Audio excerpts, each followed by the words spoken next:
player teleports as soon as it touches the ground. The pads here and here boost the player into the air. This black orb launches the player towards the ground. Orbs in this game are designed so that the player can tap and hold early, buffering the click and making the act of hitting the orb much easier. Finally, these arrows change the player's speed. Putting it all together, we get this moment of gameplay. In a single click, the player launches towards the ground, teleports and launches back into the air. All of these mechanics smoothly synergize to create a single satisfying second. And this is just one of many structures that combine to construct Geometry Dash's gameplay. Levels in Geometry Dash have an insane amount of variety in how they feel to play.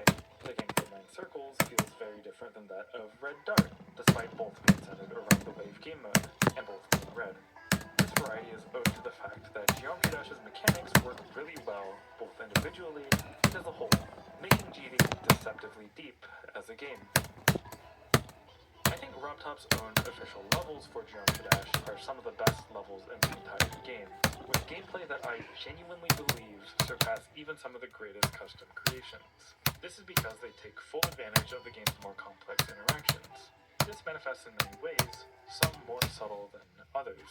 This thread from HJFOD, GD creator and developer of the Better Edit mod, explains this perfectly. RobTop levels, especially older ones, really lean into GD's incredibly well fine-tuned base physics. Even if you're late to an orb timing or portal, you still almost never die due to unintendedly buggy gameplay. Like, one thing that has always amazed me about Clubstep is how, no matter how early or late you hit this orb, you will always reach the portals and make it to the ship. A custom level would usually just make you die or resort to invisible teleport portals. This isn't the only example of clever use of the game's physics. The ball part of Deadlocked, for instance, combines a teleport portal and a gravity portal to create this bit of gameplay.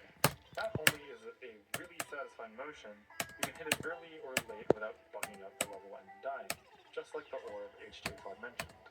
RobTop has a deep understanding of the mechanics he developed for the game. As a result, he is able to compose carefully crafted levels that utilize the game's mechanics really well. RobTop's levels are additionally extremely fair, something that HJFOD also noticed. In his thread, he compares Geometry Dash's physics with those of the Impossible game, noting that the latters are just so much worse than the formers. I want to take this a step further and compare the level design between the two games.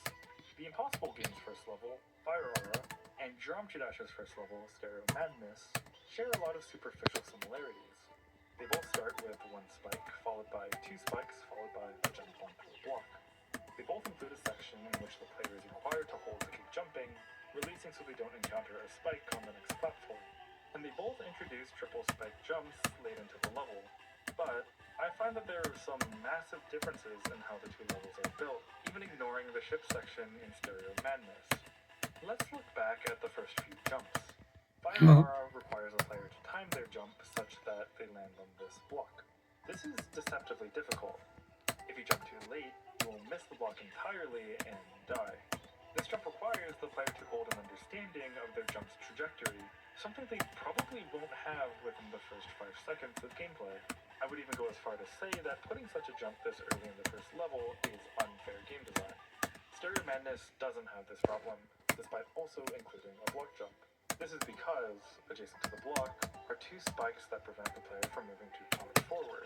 These spikes make jumping over the block pretty much impossible, and besides, it's a lot easier to time a jump over an obstacle than on top of it. Stereo Madness, as early as the 3rd jump, is much more fair in its design than the Impossible game, which I think lends itself to a more fun experience overall.